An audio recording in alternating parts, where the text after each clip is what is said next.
You are not alone. Welcome to the Clark and Linda Show. This is our real relationship, experiencing change after addiction and betrayal. We're learning to connect to feel safe and confident in marriage. And you can too. 'Cause I believe in you.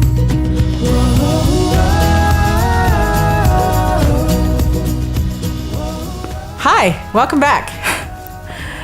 Today we're thinking that we're going to talk about mourning the old life and looking forward to a new life.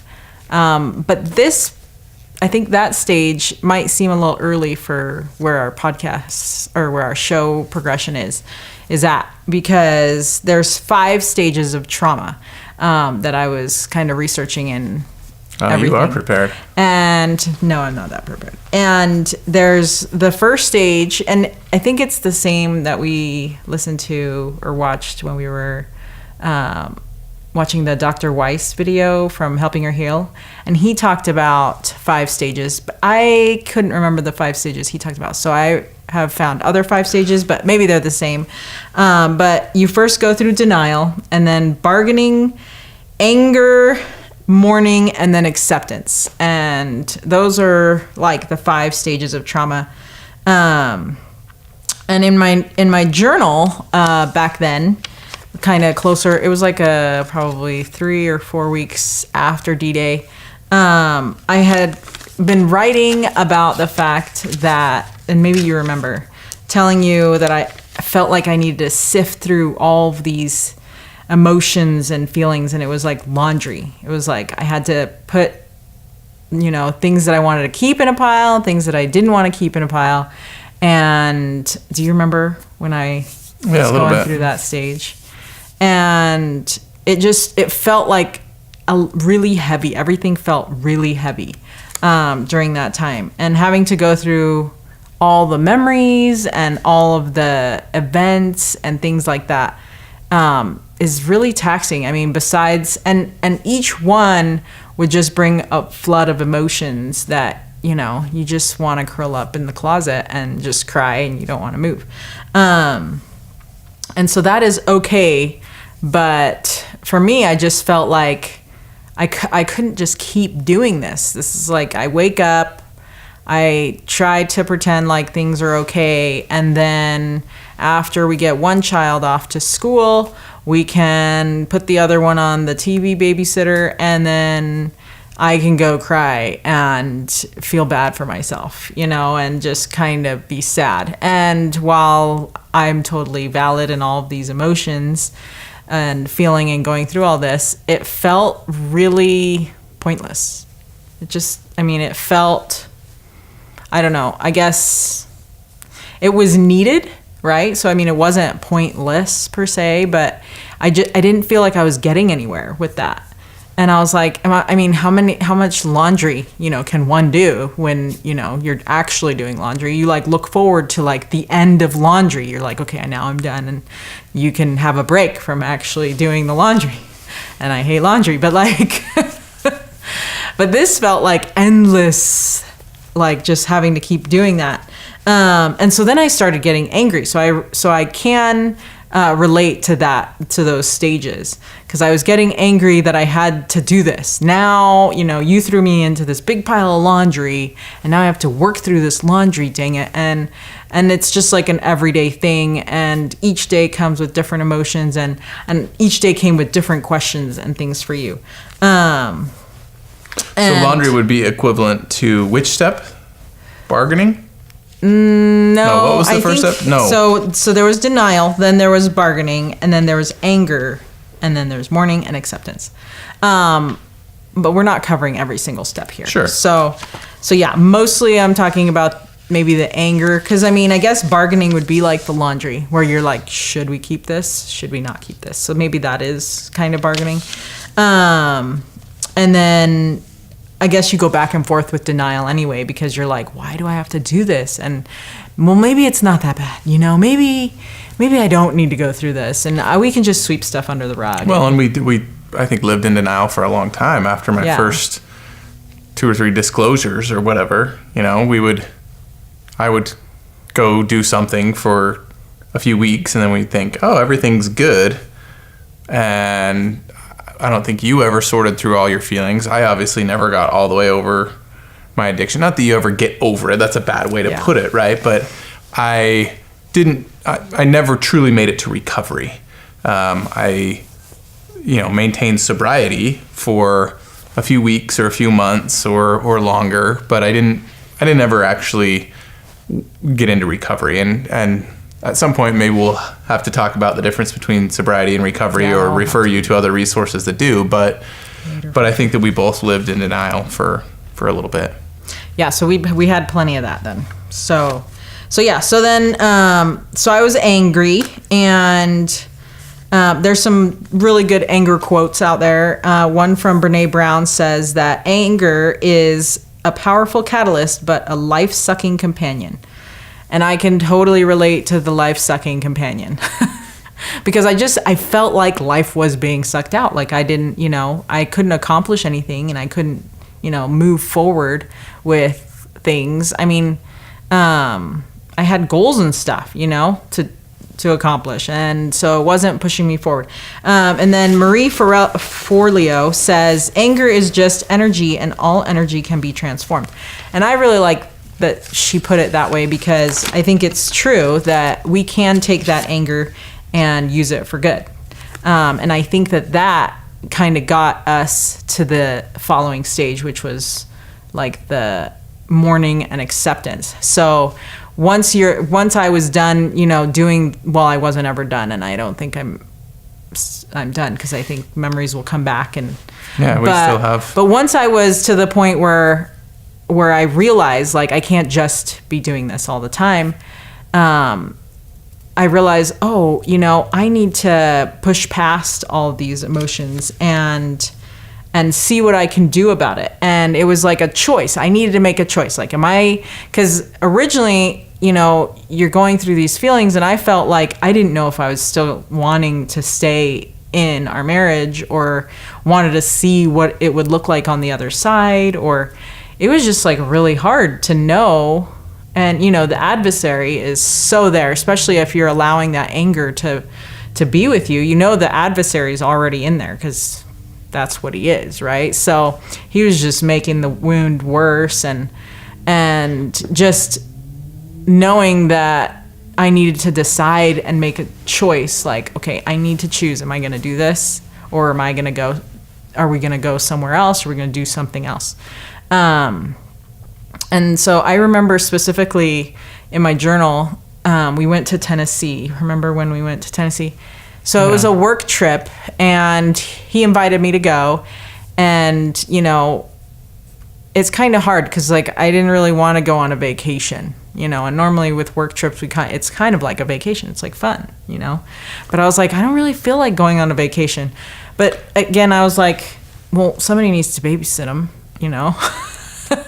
Like, honestly, that's like what I felt like. I was like, well, that's part of the reason I invited you. Honestly, I didn't feel, it was maybe 2.5 weeks after D-Day, and I was still struggling with a lot of pain.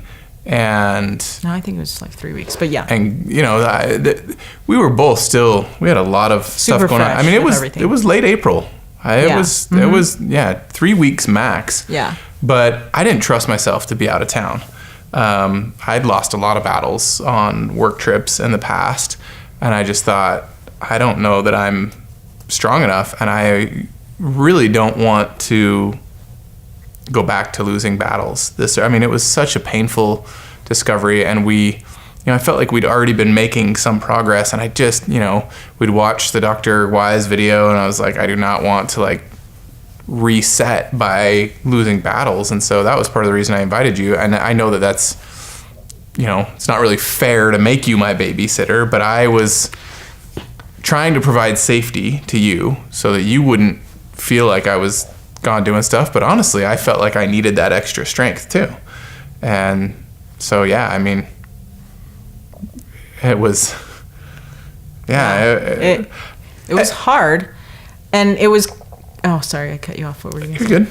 Go ahead. I was going to say, it was hard, but it was good that we were able to do that. I was going to say, I thought, I was about to say the same thing. It was hard, but it felt, it was one of the first times we were able to not have to worry about like, oh, are we neglecting the kids and are we doing these things? And I mean, yeah, I had to work during the day, but in the evenings I felt like we just were able to spend time together and talk. And something about getting out of your normal environment, I think, is conducive to talking and working through stuff. It you know, almost feels like you've run away from your problems for a little bit, and you know, like you don't have some of those same triggers that might be all around you in your regular environment, reminders of different things. And so I actually felt like it was good as well.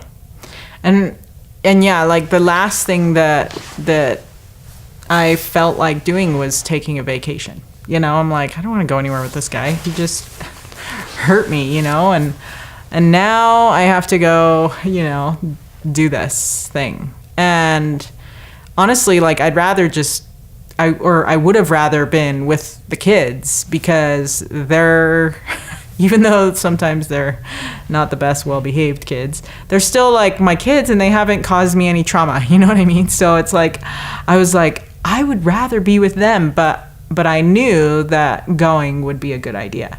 And so I wrote in my journal that we went to the temple in Tennessee, and that also not the place I want to go with him, you know, at that time, so early in recovery. But you know what they say, if you don't want to go to the temple with your spouse, that's when you need to go to the temple with your spouse. And so, you know, I was like, okay, so we're going to go. And we got to kneel across the altar together. And that was the first time that I could really see you. I couldn't see you before. I mean, I think I was also in the midst of darkness, you know, because the adversary was trying to pit me against you, even though he's the one that's at fault, you know. And that was the first time where I actually was able to separate you from being the bad guy. And I wrote in my journal that was the time that I chose, that I decided, while, you know, they were repeating the same words that were repeated in our marriage, that I was able to decide again that, yeah, I do want to stay. I do want to work it out. And it was really hard because I didn't know what that meant. I didn't know how much harder it was going to get. I didn't know if I was able to withstand any more triggers, or I didn't know how many more times I could handle a relapse or a slip, or how many more D-days I could handle. And, you know, and something that I was able to, now I can't see my notes. Something I was able to listen to. Thanks, babe. Whew.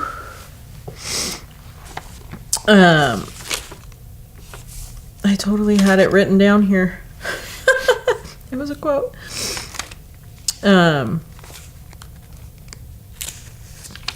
Yeah. I don't know where my quote went. You can get you a bigger notebook so you can fit more than 3 lines of notes per page. No. This was just the notebook for this today. That's what I'm saying. It says, here we go. Sorry, I guess I wrote it funny. You gotta type them up in 10-point font so they can all fit on one page. Yeah, see, today we're a little bit more prepared than we were last time, but clearly not enough. But yeah, I was listening to a podcast, and it's the Mormon Mompreneur Podcast, and I love that podcast for obvious reasons, because I'm a Mormon mompreneur, or Latter-day Saint mompreneur. And one of the gals said, decide with prayer, proceed with confidence. And while they were talking about business and entrepreneurship, and sometimes we get scared of doing hard things, I was applying it to our marriage, because it's true. You know, I decided with prayer, but I needed to proceed with confidence because I didn't want to be scared. I didn't want to be afraid. And I think it's you're okay to have fear and faith at the same time. I think we talked about that in a different episode. But yeah, with Christ, you know, all things are possible. And because I know that deep down, I knew that, okay, if I chose to stay, it would be okay because the Lord wants me to stay anyway. He loves families too. And for right now, that was the choice that I was secure in. That was the choice that I wanted to make. And it felt good to me to make that choice. And it still feels good to make that choice. I think sometimes we have to make the choice maybe every day, maybe once a week. I don't know how often, but it is a choice. And it reminds me of that quote from President Monson. He says, choose your love your choice. And I think it's true. You know, I chose you then and I still choose you now. And I think that once I was able to accept the fact that I wanted to stay, everything else was a little bit easier. But that also meant that everything else was going to have to change because you can't do the same thing over and over and expect a different result. So that was where I was at that point. And I think that's when stuff really started to turn for me. Yeah, change nothing and nothing changes. Yeah. Yeah, I don't think that I ever knew that moment in the temple was when you made that decision. That's kind of interesting. Yeah. Thanks for sharing it. Mm-hmm. So I'm so glad that we were able to go, even though I didn't want to go. And sometimes, obviously, it's true what they say. Yeah. When you don't feel like going to the temple, that's when you gotta go. When the Spirit tells you not to pray, that's when you have to pray. Yeah. Very cool. So, I think I took a very different approach to our topic today. We'll get two different That's all right. perspectives. I think we had written as a possible title, out with the old, in with the new, or something like that, and there were some notes about mourning your old life and looking forward to the next. And as I read those, I really just kind of I thought a lot about change, and it reminded me a lot of the first step in the addiction recovery program's 12 steps, and which is modeled after the AA 12 steps. And there's a line in there, kind of one of the key principles of step 1 says, admit that you of yourself are powerless to overcome your addictions and that your life has become unmanageable. And that's kind of the catalyst for change, right? It's you have to get to a point with your addiction where you're ready to change. And maybe that's as you're going down those steps that you were talking about, it takes a little bit, but you have to be willing to admit your addiction and own it and face the shame, and that's going to be really hard. And it's not a one-time thing. I think that's where I maybe made the mistake in the past, was like, oh, I'm going to tell Linda about this and I'll tell my bishop and then it'll be done. I just have to face that shame one time. But what I'm finding is, how many times did you share it this time? I mean, we're doing it once a week now, right? Over and over. There's people I'm sure I don't know that are going to watch this or listen to it. At first I thought that nobody was going to watch our show or listen to it, and I took comfort in the fact that, who's going to want to watch this? But we're recording episode 7, but we've released 3 episodes, and we've already had downloads from all over the country and even outside of the country. I'm like, I don't even know how these people are finding this. It's kind of crazy, you know? Yeah, people need the help. Yeah. And so yeah, it still kind of scares me, but yeah, this time we told family, we told friends, but you know, the hardest part is you have to own not just your addiction, but the consequences of your addiction, and most importantly, the pain that it has caused. And as I have struggled to watch my wife go through her trauma and all that pain, you know, one of the things I think our next episode, we're going to talk a little bit more about what we learned from helping her heal. But one of the things that Dr. Wise says in that video over and over is, it's not about you. You have to own it and apologize. And, you know, so every time Linda's struggling with something difficult, it's usually my fault, right? And I'm not saying that in a way to beat myself up or try and throw a pity party and make her feel bad for me, like maybe I have done in the past. But I do have to acknowledge that I'm the one that caused this pain. And so, you know, as you face that shame over and over again and own it and admit it, you start to become shame resilient, and you start to realize that that is the person that you were and no longer the person that you are. And you're able to start to separate yourself from the addict. One of the things I really never liked. So I went to the addiction recovery program a lot, and it is amazing. And some of the most spiritual meetings I've ever been in have been those meetings, and I love them. There's a part of them that I do not love, and that's the introductions. As you go around and share, most people start out with, "Hi, my name is this," and then everybody says, "Hi, so-and-so." Yeah. And they say, "I'm an addict," or "I'm an alcoholic." And I think that I am not an addict. I am a son of God who is struggling with addiction. I am not an addict. That does not define me. I define myself by terms like husband and father and priesthood holder and son of God. I'll let those define me, but I will not say that I'm an addict. I'm just a person who happens to be dealing with an addiction. And I think that you can own something without saying that you are that thing, right? Like, Yeah, I can you're admit, not your sin. Yeah. Yeah. I can admit that I struggle with addiction.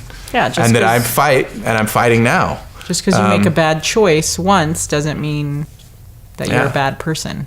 Yep. Or multiple times, whatever. But we teach that to our boys, and we believe that. You know? So, one thing that I really liked, as you think about change, that's the hardest thing, is to get to that spot where you're ready to be honest with yourself and others. That's step one, is honesty.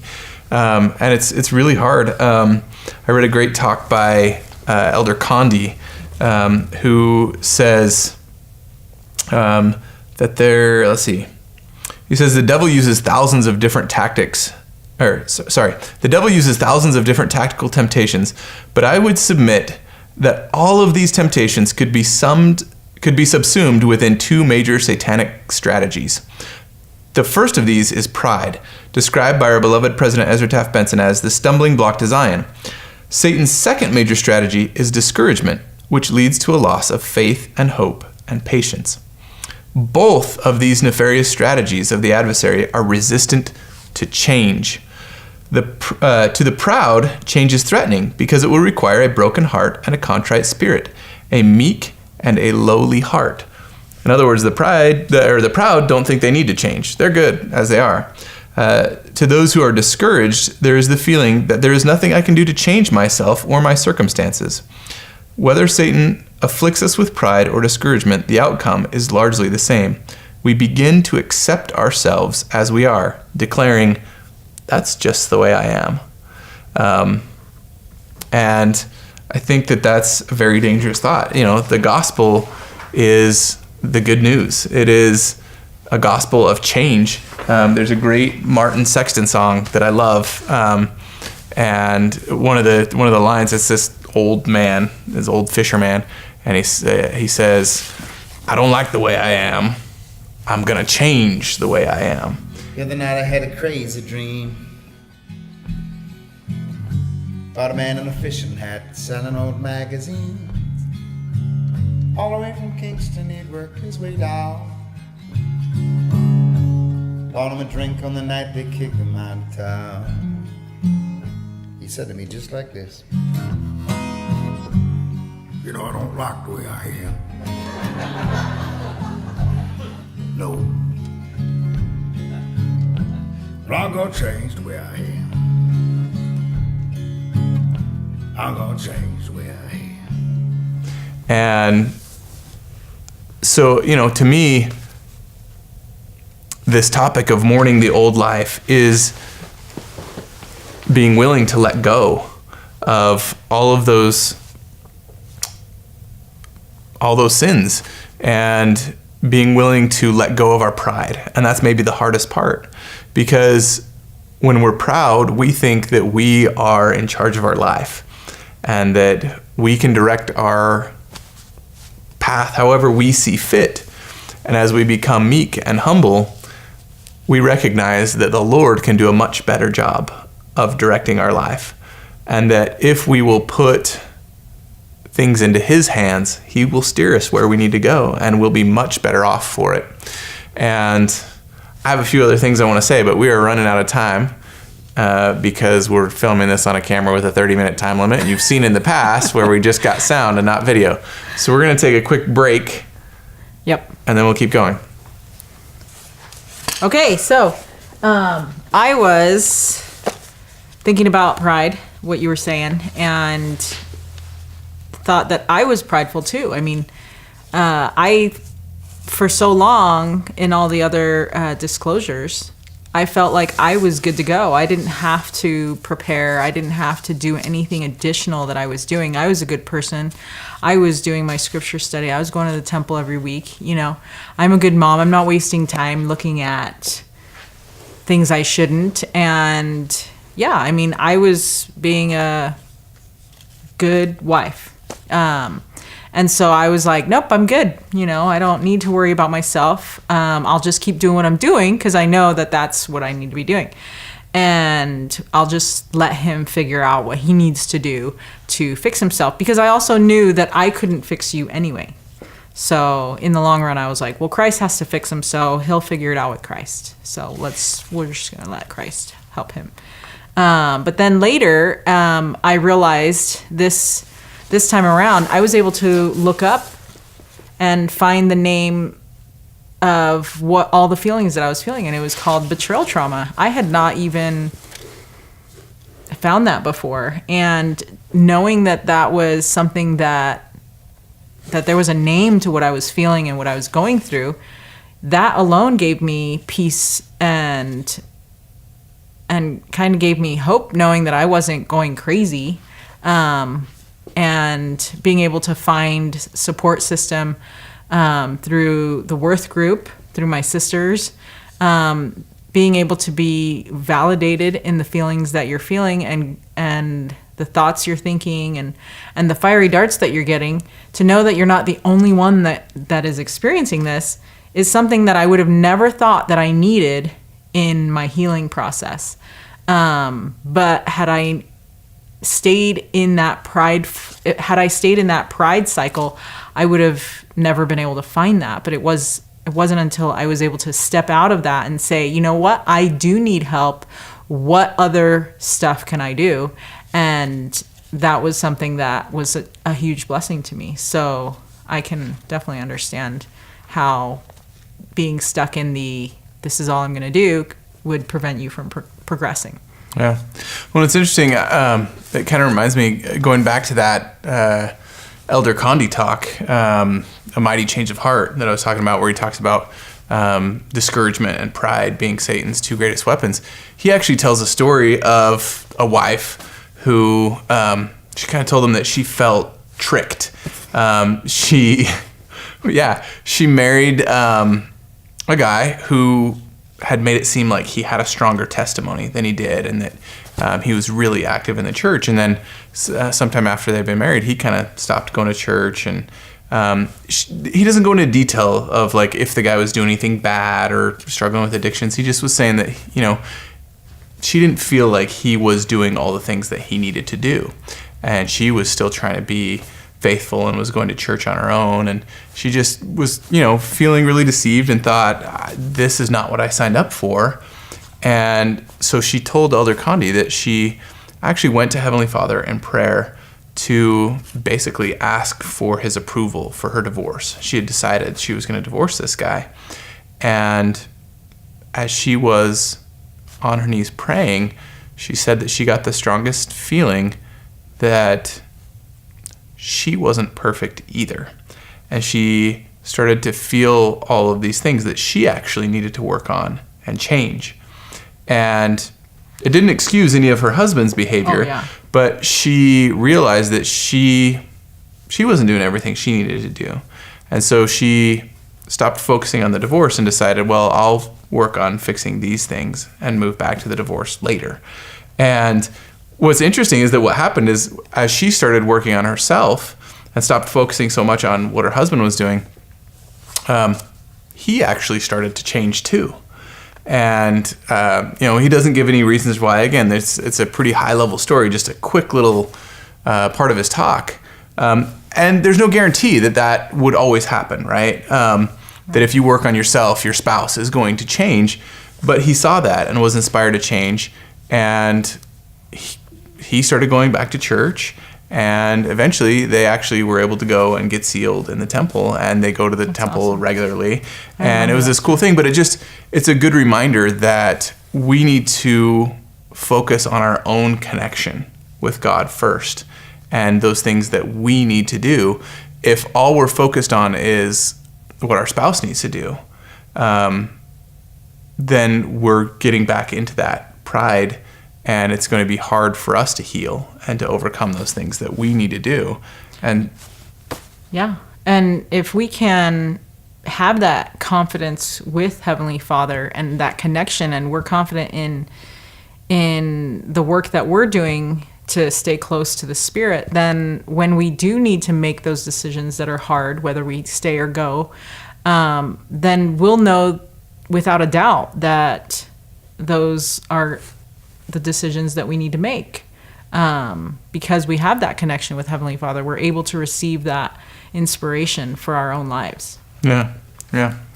I also wanted to get back into kind of like mourning our old life a little bit, right? Because I think sometimes, especially from the addict perspective, I mean, it makes a lot of sense, you know, and I guess from the betrayed's perspective too, you look back and you say, well, everything about that was terrible, right? Like as an addict, I look at it and I'm like, yeah, I felt bad about myself. I lost my self-esteem. I lost control of my actions. Porn just left me feeling empty and guilty and ashamed.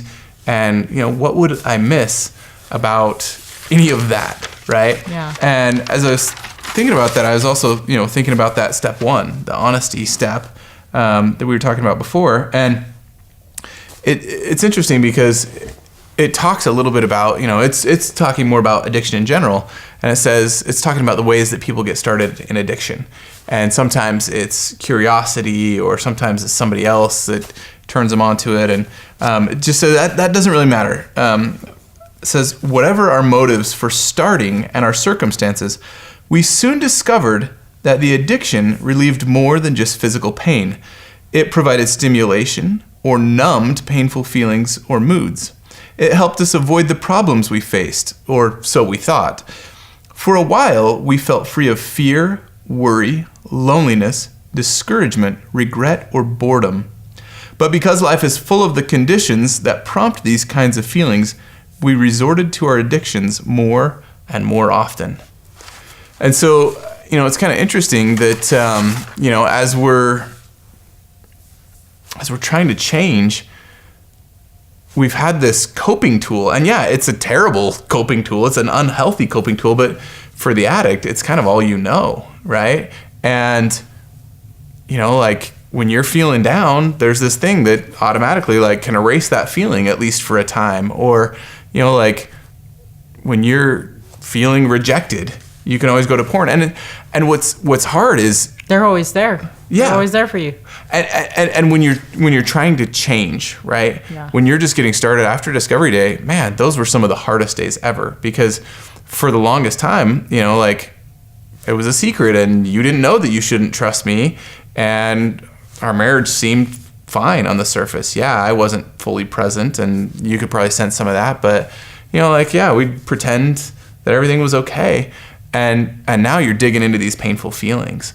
And now I'm having to face my shame, and I'm having to see the pain that I caused you. And that makes me feel even worse about myself. And so I'm feeling all of these feelings that are typically triggers that would make me want to go and use porn. And, you know, porn was always there, you know, like I'd boot up the computer and porn would say, oh, you've been terrible, and I don't want to spend any time with you right now, right? Like porn doesn't do that. No, In fact, yeah. In fact, we were talking about this the other day, and how when I'm trying to use my phone or my computer to do good things, you know, do something with my calling, or reach out to a friend that might need my help, or, you know, post up a meme that's like, you know, inspirational or something, and you have all this thing typed out, and then your phone freezes, and then it shuts down, and then you have to like go through this whole process again. And then like, he's never had his phone freeze or computer freeze or die ever in the time that he's ever wanted to do. The internet never crashes when you want to watch porn. I'm like, you want to watch General Conference? You can be sure that like something's gonna happen. That's gonna buffer, and you can't watch it. Yeah. But technology, like you need to print out your some sort of handout for your Sunday school lesson. Printer's not gonna work or whatever. Oh yeah. But you want to go watch porn? Your computer's gonna boot right up. Everything's gonna be perfect. It's the worst. Super frustrating. It's the worst. He's always there. Yeah. But he's making sure every transaction goes through smooth. But yeah, you're gonna lose that coping mechanism, and it's gonna be at the hardest time. You know, we were watching this video. I think you sent me the link. Yeah. One of my Worth Group sisters, she sent it to me. Yeah, I think it's called On Becoming or something. Mm-hmm. We'll put a link to it in our thing. But he talks about so good. You know, one of the things that happens is there's this loop. I think he calls it the dance of despair. In the graphic, it looks like this infinity symbol, and you know, he talks about how your fear, you know, the addict's fear is going to lead to reduced effort in your recovery. And then that's going to make... And then when I see your reduced effort in recovery, that's going to make me feel fearful. And then I'm going to start, you know, showing other signs of my shame. Yeah, your fear is going to make you try and control me, right? Like, and then your controlling me is going to make me feel ashamed. Like a child. I'm going to be like, oh, great, I can't, you know, and then that's going to lead me to disengage like this from recovery. Symbol. And my disengagement is going to lead you to so it's just like feel endless. More feelings of unimportant. And the unimportant feelings are going to make you feel angry. And that's going to make me, and it keeps going. And all those feelings are like these negative porn feelings. And that's what I would use to cope. And you don't have that anymore. And so it's, you know, you have to be ready for that. As you're going through this change, you have to mourn that loss and know, like, hey, I need to find healthier ways to recover. And I need to be willing to just face that pain and own that shame. And it's going to be painful and it's going to be hard. And yeah, there will be ways that you can find to work on it. But can I add something? Yeah. I wanted to say that when I was lashing out and going through all of these different memories and laundry and trying to figure out my feelings and emotions with everything, I would just ask you questions and blame you for lots of things, and just was angry. And instead of retreating to that, oh yeah, I did all that, instead you would hold a space for me to be able to say what I needed to say and get it off my chest. And you would say, like, I'm sorry that you're feeling this way because I know that I caused that pain. And as hard as it would be for you to say that, it was comforting to me to know that, hey, you know, he is owning this shame. And what's crazy is, like, you caused that pain, and yet you're there holding me and comforting me and hugging me, and while I'm crying, and you're saving me from the pain. I'm saving you from me. Yeah, and it's like messed up. It's totally messed up. But it's amazing how yeah, like, you're able to hold me and to comfort me and to provide that for me. And it brings us closer together. There's that. And then we can make that connection because you were willing to put your wall down and face that shame. And I was able to bring my wall down and tell you how I was feeling. It brings us closer together when we do that. Yeah. And as messed up as it seems, you know, I like to think of it as, you know, like almost two different people, right? When I was in my addiction, I talked about two different people. It was like the Dr. Jekyll and Mr. Hyde. But as you come out of it, I would think of like, oh, there was the me then, and now there's the me now. You know, 'twas I, 'tis not I is the Shakespeare quote. Mm-hmm. I think Kobe drew a lot of inspiration from that.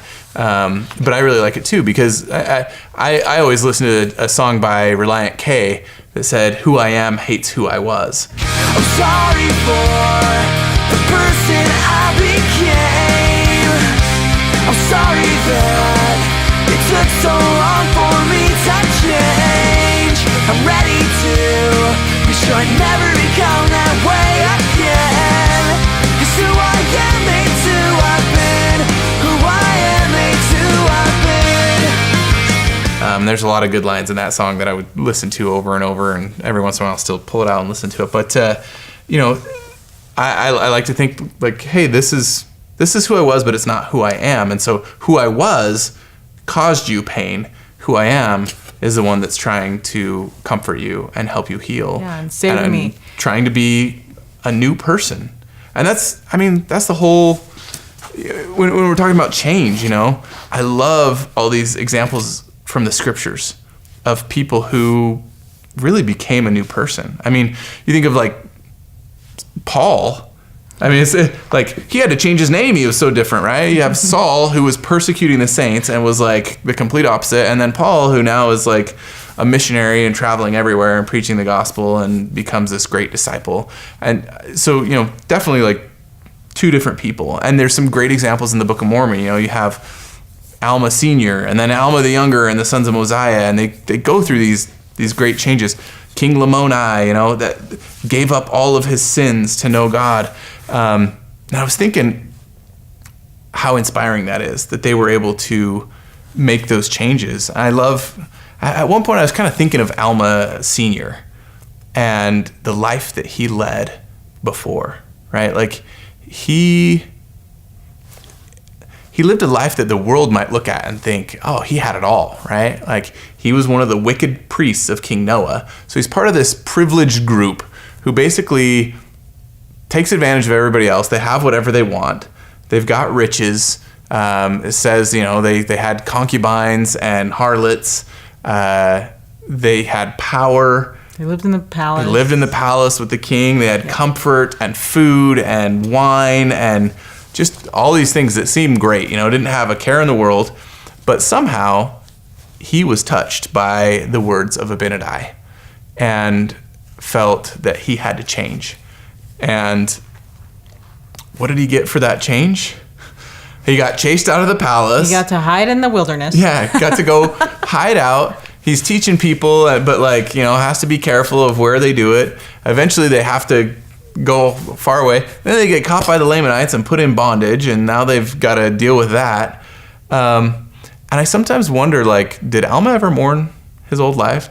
Did he ever like look back and think like, man, it sure was nice being a wicked priest? Oh, well, I guess he didn't think like a wicked priest. I was a wicked priest of King Noah, but you know, like maybe I don't just call him that. I don't think that was the yeah, I think that's what we call him. But like, he probably did think, man, life was nice in the palace, every once in a while. I don't think he dwelt on that, but I'm sure that Satan threw some fiery darts his way every once in a while to where he might have thought like, oh, that was nice. There's a little meme I found on the internet that I kind of like. I don't know who to attribute it to, but it says, when looking back doesn't interest you anymore, you're doing something right. And my guess is that Alma and Paul and the sons of Mosiah and all those people, I doubt that they looked back a whole lot and thought, man, my life was better when I was persecuting the saints, or when I think they looked forward and were excited to do what God wanted them to do, which is, there's another great quote by Tony Robbins. He says, stop being afraid of what could go wrong and start being excited of what could go right. And yeah, that's awesome. I like that one too. Yeah. I mean, it really comes down to that mighty change of heart, and I remember as I started reading these stories, I was like, how do I become like Alma or like the sons of Mosiah? And I came across the verse in Mosiah 5:2, where King Benjamin is talking to the people, and they all say, yeah, we believe you. In fact, we've experienced a mighty change of heart, and we have no more disposition to do evil, but to do good continually. And I read that and I would be like, I want that. Like, I want no more disposition to do good, or to do evil, but to do good continually. How do I get this mighty change of heart? Because I would get frustrated. There was times where I was like, oh, this is it. I've got it. I'd go to like group meeting and feel the Spirit really strong, or we'd stay up late talking and we'd get on a subject and I would just be like, oh, this is it. I'm finally there. Right now, I have zero desire to look at pornography or to go numb out. I feel so connected. This must be my mighty change of heart. And then like the next day, literally, like something would come up and I'd be like, oh, it sure be nice to go numb out, And I just kept getting frustrated. I'm like, oh, I thought I had the mighty change of heart. What's going on? Why don't I really have that?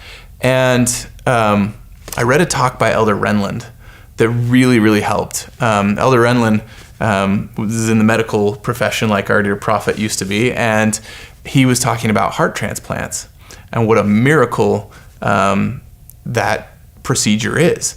That somebody's heart can start to, we talk about hard heart spiritually, but their heart literally starts to harden. The arteries and stuff are getting filled up with plaque and cholesterol, and the heart starts to fail.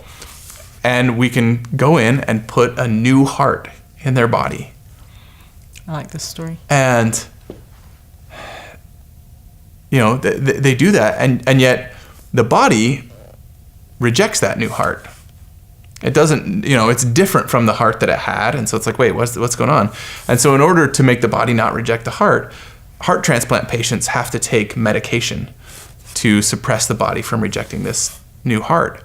And he said, what's interesting is sometimes these transplant patients, after time, will start to grow complacent, and they forget to take their medicine, or they don't take it every day, or they're not diligent, and they can start to have problems, and those problems can actually become life-threatening. They can, if they're not very careful and diligent in taking this medication, they can kill their new heart. And then he makes the comparison. The name of the talk is Preserving the Heart's Mighty Change. And he goes back and talks about that scripture. And he also talks about, in Alma 5, when it talks about mighty change of heart. Have you experienced this mighty change of heart? Have you received his image in your countenance? And he says, just like the transplant patients have to keep taking their medication, if we want to experience this change of heart, it's not a one-time thing. We have to continue to do those things that we need to do every day. We have to immerse ourselves in spiritual experiences so that we can continually change our heart. We talk about putting on our armor every day. I think we could also say we need to remember to take our medicine every day so that we can experience that mighty change of heart. And, the same thing in Alma, in verse 26 of chapter 5, when he's talking about the mighty change of heart, he keeps asking him, have you experienced this? And then in verse 26, he says, have you experienced the mighty change of heart? Have you felt to sing the song of redeeming love? And if so, can ye feel so now? right? He kind of acknowledges that, like, this isn't, like, just because you felt it once in the past, you're not done. You have to keep doing it. You have to feel so now. And so that was really encouraging to me and just helped me realize this is not a one-time thing. I have to keep going. And probably my whole life will be trying to overcome. You know, that I always think it's interesting that the URL for the church's site about pornography is overcomingpornography.org. It's not like a one-time thing. It's not like you do it and you're done. It's an ongoing process. It's overcoming. You always have to be working on it. You always have to be fighting Satan and his fiery darts. Yeah, there's a Hope Work. They have a Hope Works program that the church is doing, and Finn really likes listening to Dr. Matt Townsend. Oh yeah, the Jam Bomber, all over and over and over again. And he says that we are spiritual beings having a human experience, not the other way around. And I really like that because it's so true. Yeah. That, you know, we feel like we're trying to control our spirit, but it's definitely the other way around. And when we can sync up, you know, with Heavenly Father and make that change, then we're more in tune and we can overcome those things that our bodies are susceptible to, that our bodies want and desire, instead of what our spirits want and desire. Yeah, I like that. There was one other quote that really helped me as I was going through this, and it's kind of funny because it's a quote that I sort of was annoyed by for a while. I didn't mean to hit you. Sorry. So Linda had all these cards. Well, still does. I shouldn't say had. She has a habit of, you know, putting up little inspirational quotes and sayings around the house, and she'll strategically place them in places where I'm going to see them. You know, like there's some in the bathroom. So I'm going to the bathroom. I'm reading, you know, some quote from a prophet, or, you know, they're just kind of all over. And there was one that was up for a while. They get switched out occasionally too. So once you learn one, then you get a new one.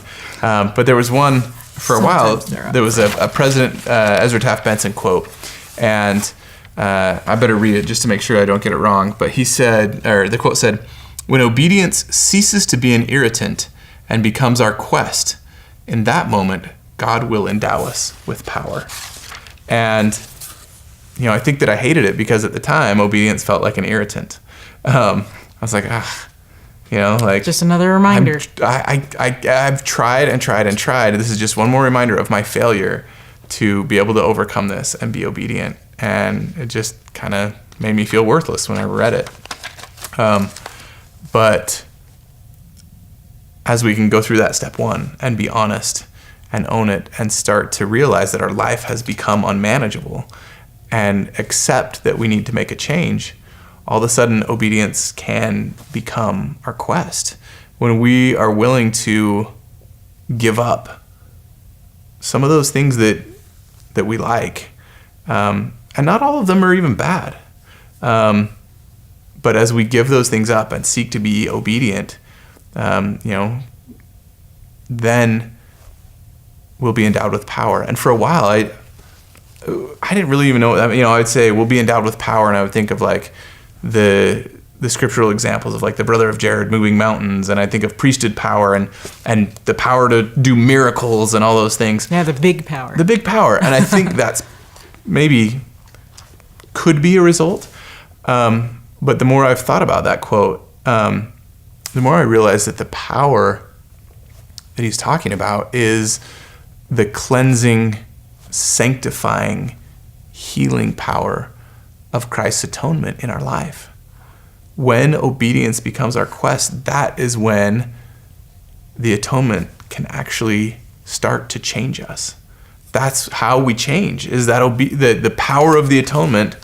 We are endowed with that power, and we can change. And we've been talking about all these mighty changes. That's what brings about a lasting mighty change, because we're never going to, in this life, be able to change everything on our own. We need that ongoing power of the atonement to sanctify us and clean us and heal us, and then we can truly change. But in order for that to happen, obedience has to be our quest, and we have to give up our will and do what Heavenly Father wants us to do. And sometimes that means sacrificing things that we love doing. It means mourning those parts of our old life that were not bringing us closer to God. And it's not just pornography. I think that we put a lot of other things on that altar that we maybe are going to be hard and they're sad, and we have to sacrifice those things in order to move forward and make those changes. And sometimes we have to take a moment and mourn the loss of those things and accept that. But then we can look forward to that new life. Like Tony Robbins says, we can stop worrying, stop being afraid of what could go wrong and start being excited about what could go right. We have to think about, like, what does life hold for us that's going to be great. Okay, so what are some things that you put on the altar? Oh, you feel like keep it. So many things. I think we've even mentioned in the podcast before that we kind of made a plan and said things have to be different this time. We have to change. Way different. I think one of the biggest ones is just time, and realizing, like, recovery and healing almost feels like a part-time job sometimes. Yeah, I just said that to my friend today. I feel exhausted. This is all I think about and all I do and all. I'm like, what?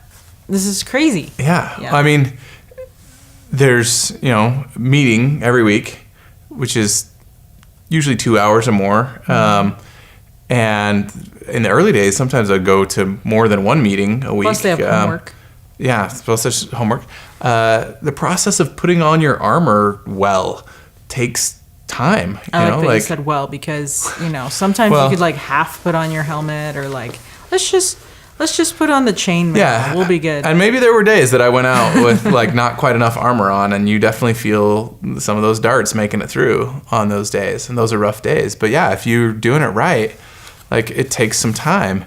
And then, how many nights did we stay up super late talking? And but it's good. In the Men and Moroni program. Connected, Oh, totally agree. I'm not saying they weren't necessary. It's there's only so many hours in the day, and when you use a lot of them on things you have to do for recovery and healing, you're gonna naturally have to give up other things. And I think of, like, going through the Men and Moroni program, there's your manpower goals are critical, but they take time. And there's flagpole drills that you do that are a great way to overcome the fiery darts, and you need to be doing those regardless of whether or not you're in the middle of feeling a temptation. Like, you have to drill. That's one of the things they teach you, is, like, you can't just wait until the hour to say, this is what I'm going to do. You actually practice the things you're going to do, and you run these flagpole drills, and those take time. And so, there's a big sacrifice of time that you're going to spend time on recovery. There's all the time you spend reading and consuming recovery media and studying, and, so I think time is one of the, just say, like, I'm going to give whatever time it takes to this. That was a big one. Another really big one, and one that I struggled with a lot, and every once in a while I still kind of struggle with. So it's still hard to talk about losing battles for some reason. Why is that? I lost a lot of battles at work. It's a small business. I own the business, but some days I would work late. As a entrepreneur, you just have to get things done, and sometimes it means working long hours, and it means stressful days. And so it wasn't uncommon for me to find myself at the office alone. I was working late. I was a business owner. I had to get stuff done. And I understand. And yeah, I'm here after hours, and Linda's always been supportive of my business efforts, because she's an entrepreneur too, and knows that, hey, sometimes you just got to get stuff done for the client. Yeah. And so yeah, I'd work late, and all of a sudden I'd look around and nobody's at the office, and I'm been dealing with some of those tough things, and my coping mechanism is pornography. Oh, okay, well, I might as well just go ahead and numb out for a little while before I go home and spend time with my family. Like, could there be a worse time to do that? But there was lost battles at the office, and so I decided I'm going to work from home. And I feel so lucky that I did own my own business and could make that choice. But it was a sacrifice. It was hard because while working from home has been way better for me and my family and my marriage and my recovery, it's not always better for my business. Sometimes it's hard to like get stuff done when you're at home and you can... if you work from home, you know what he's talking about. Yeah, I mean, kids don't respect your space all the time, and and sometimes it's easy to get up and go get a snack from the fridge or go get distracted, or sometimes, especially when you're in the middle of recovery, sometimes like, hey, we need to have a conversation about this. Well, it's the middle of the day. Well, this is more important anyway. And so that was a sacrifice. And I was grateful for that because I didn't want to wait for somebody to come home and have all this stuff build up. Yeah. Because then all I'm going to do is blow up anyway. So. But at the end of the day, my family and my marriage and my recovery were more important than my business. And yeah, that might affect our financial well-being. Hopefully none of my clients listen to this and think, oh, he's putting other things first. But, sure and we still tried to, I still feel like we provide a great product and do a good job in our business. But it definitely becomes harder. And that's a sacrifice. And I still struggle with that sometimes with like my entrepreneurial desires. I'm wanting to grow my business and wanting to make it better. And, that growth has maybe slowed down. And so that's a sacrifice. I have friends that I stopped hanging out with as much, not because they were bad influences, but again, just there wasn't enough time. And there was shows that we used to watch and movies, I'm in video production and I love, part of the reason I got into it is because I love movies and I love stories. And so we used to watch a ton of movies together and shows. Just that was like a show a night. Yeah, it was like a show a night. And it's funny, like we gave that up. I almost miss some of those characters, It's like, oh, I like your family. I miss Sherlock, and I miss. It becomes weird, I miss the Flash. And now we spend that time talking with each other, and it's interesting. I feel like how the adversary tries to make connection with each other less valuable than watching a show. Yeah. Like, really, the show's never going to miss us if we don't watch the show. Yeah.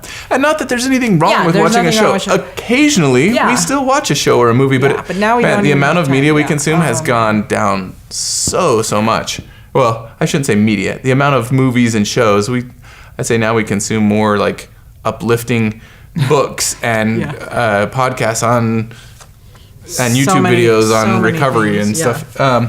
I also, just little things, websites that I would go to that, like when I was bored or needed a break or something like that, I'd go and look at like a funny website. And now I'm really careful with my internet surfing habits, right? I'm not just going to like randomly go look at funny stuff because there's triggers a lot of times on those sites. And so I don't scroll through Facebook or look at sites with memes or, so there's stuff like that.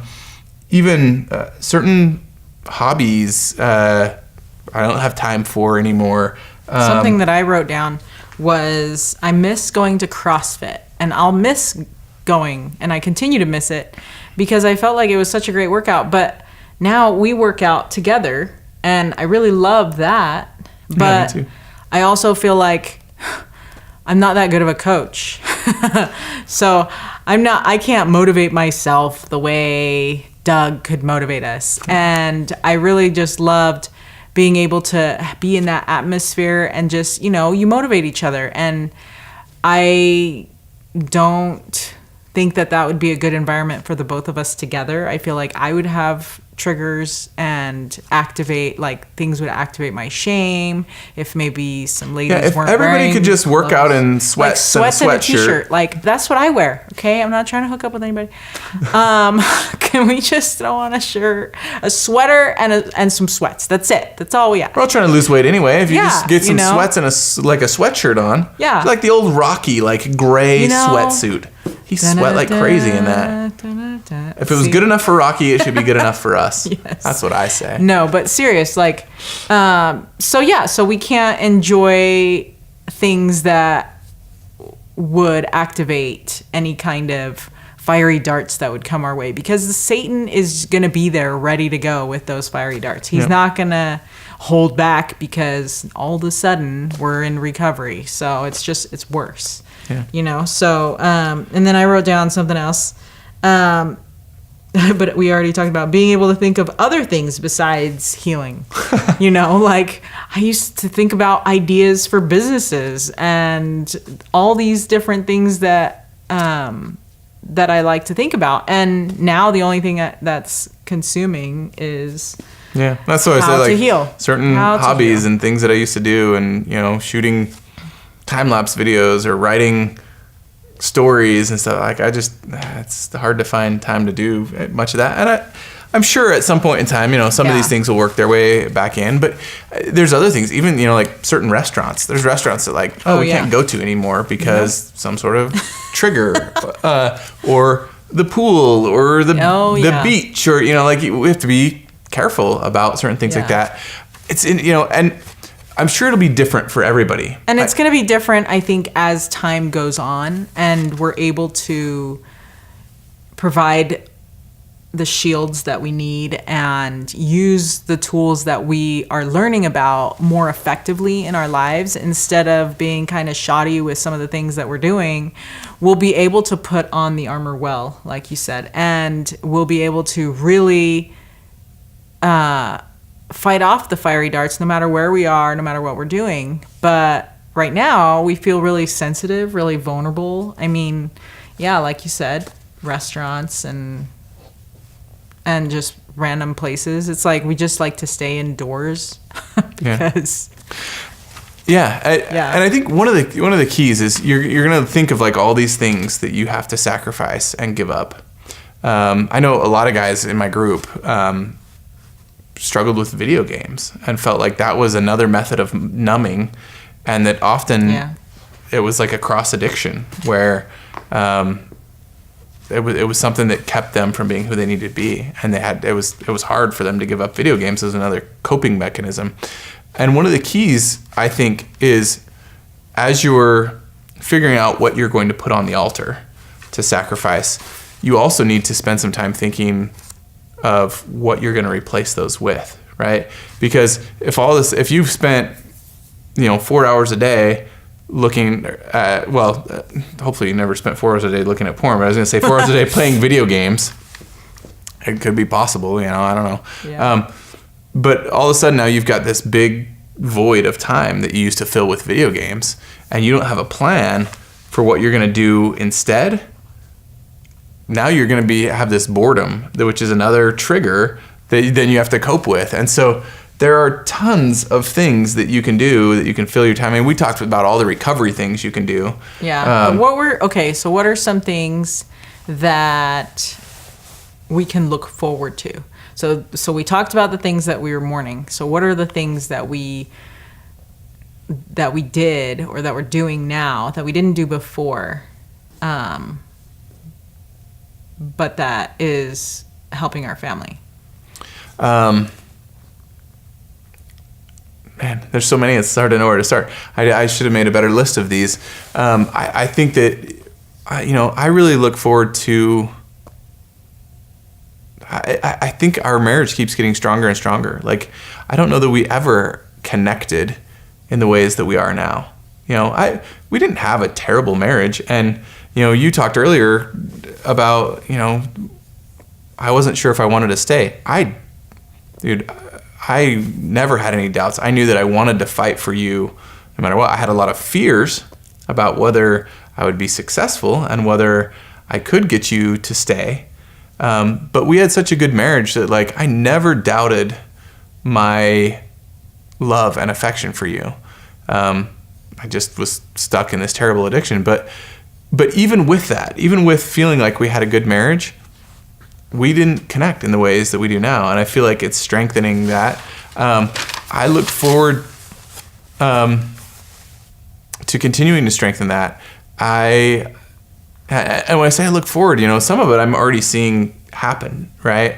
I love the peace that comes. I feel like the funny thing is you use porn to cope with a lot of these like stress and anxiety and so, but then it just causes more, because I would live in this constant state of anxiety of like, oh, what if Linda finds out? Or what if, like I'd have this stress of like, what if the world knew about this? I'd read scriptures and feel bad and be like, oh, your sins are going to be shouted from the rooftops. And I'd be like, oh, that, like it just filled me with dread.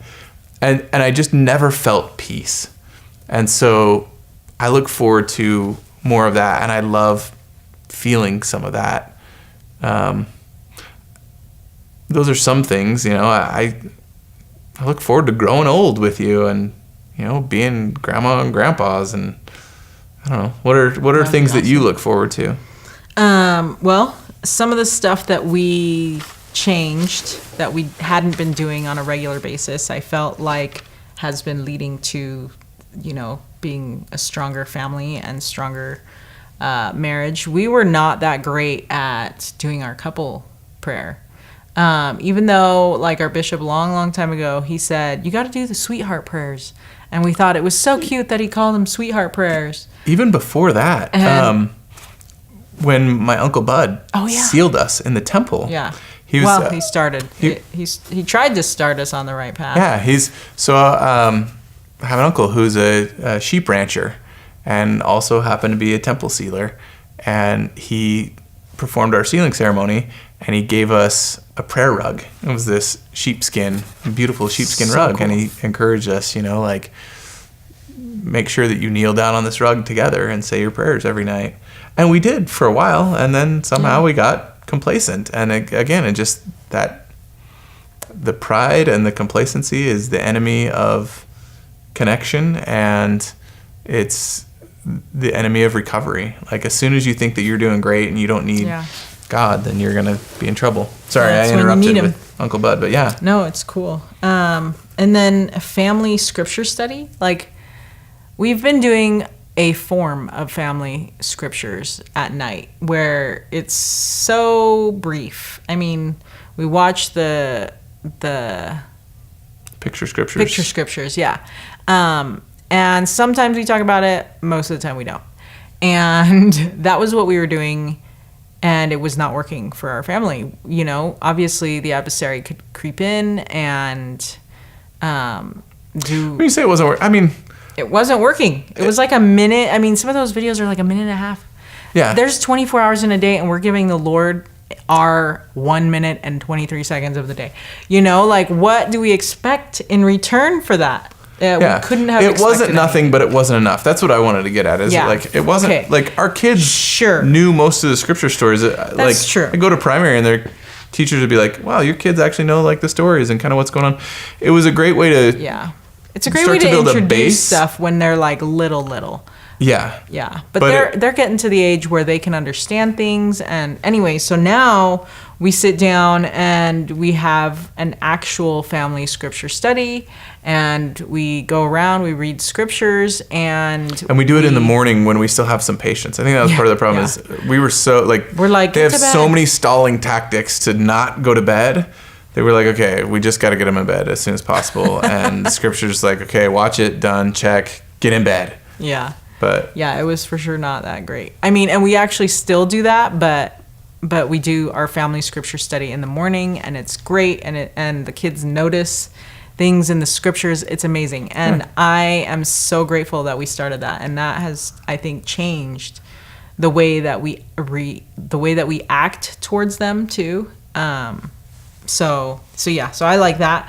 And then talking openly about the tactics of the adversary. So, like, knowing that he is there, that the adversary is there and always working at trying to deceive us and trying to just get us down. Just the fact that we can see him is so helpful, I think, because so often we don't talk about how there is that presence that could ensnare us in whatever it is that we're doing. And so I think for me anyway, it's been really helpful to be able to identify when those fiery darts are going crazy, and helps me know, okay, I really have to armor up, or, sometimes throw in like those extra conference talks throughout the day, to add that extra armor because he's there.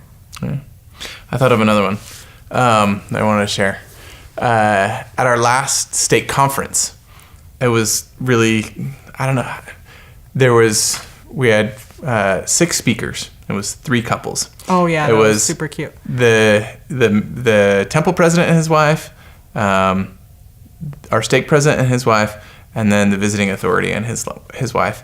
And I had this vision of us speaking together someday as a couple. Mm-hmm. And, like right now we're still kind of figuring out how to do it. Right. But what's cool is like, we're doing this show every week, and maybe practice will help us improve, and we're going to get better at speaking together. Right now we're still kind of figuring things out, but like at some point this is going to serve us, and whether it's as senior missionaries someday in the future when we go on, after our kids are grown and we go on a mission, or whether we get really good at this and somebody says, hey, you need to come do a fireside and help the youth about, or help adults figure out how to do a couple.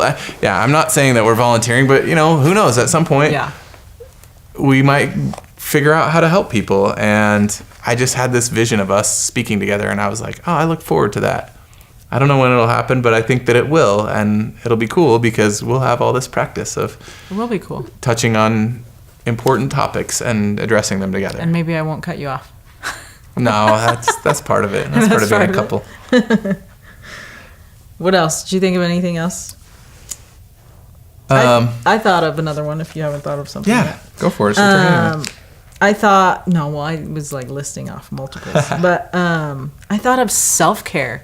So many times we think about self-care not being important because it's all about self, and so often we think of, being selfless and giving our time to other people and putting, other people first and putting God first and your spouse first and your kids first. And then by the end of the day, what do you have left for yourself? You have nothing, and I always love you got to put in your oil first so that you can give oil, or so you can give light to others. Right. And so I love like the aspect of being strict with your self-care.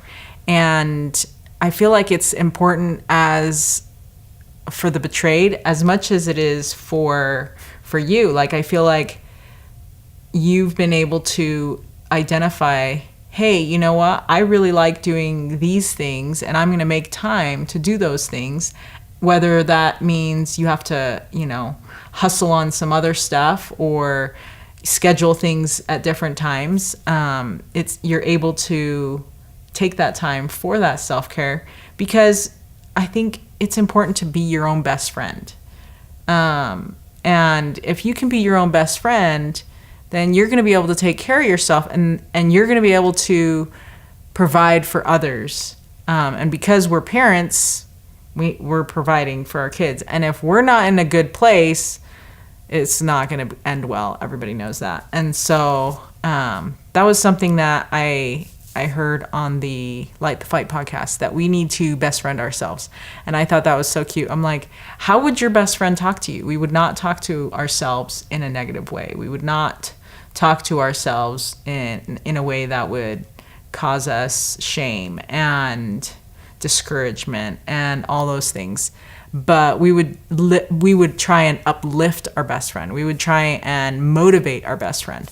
And I think of my best friends, and that's what they do. They would never talk and speak ill of me to my face or to anyone else. And so it just kind of made me think, I really need to make sure that I am able to be my own best friend first, and that the adversary is the one who's whispering those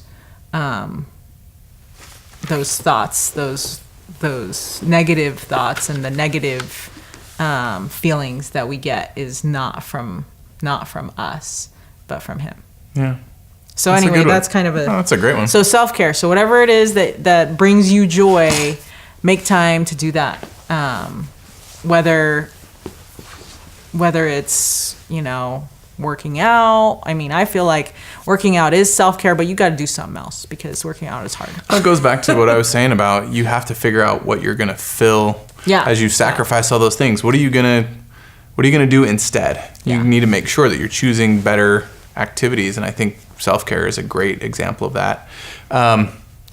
I'm sure that we could keep going. Yeah. But we cannot start this dumb camera again. So I think that we should probably get into our homework. Yeah, okay. Everybody gets the idea. Yep. They got it probably way too much. 30 minutes ago.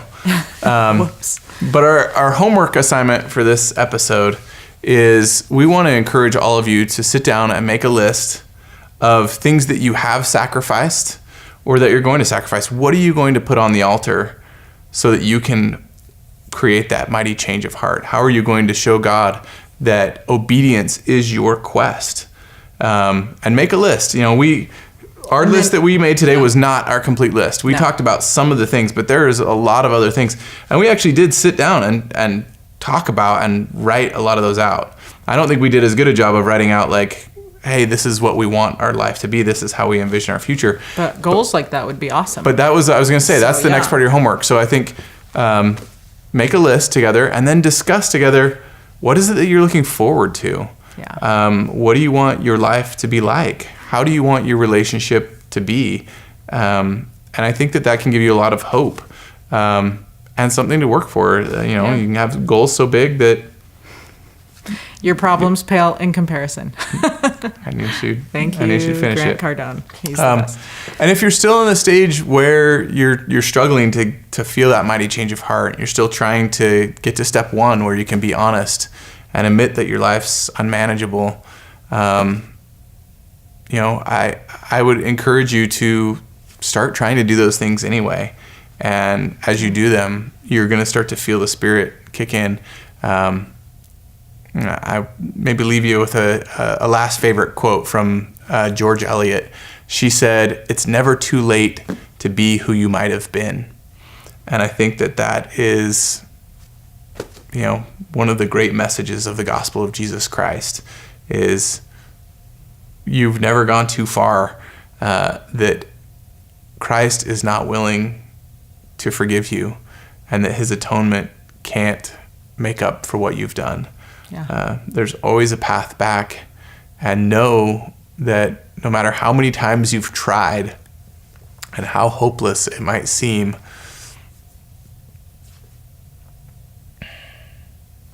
it's never too late. You're never too far gone. And maybe your future will not be what you had always envisioned it to be, but if you will start trying to make that change, I guarantee your future will be better than if you don't. So make the change, and if you're already in the process, do your homework, and we'll talk to you again next week. Thanks for watching and listening.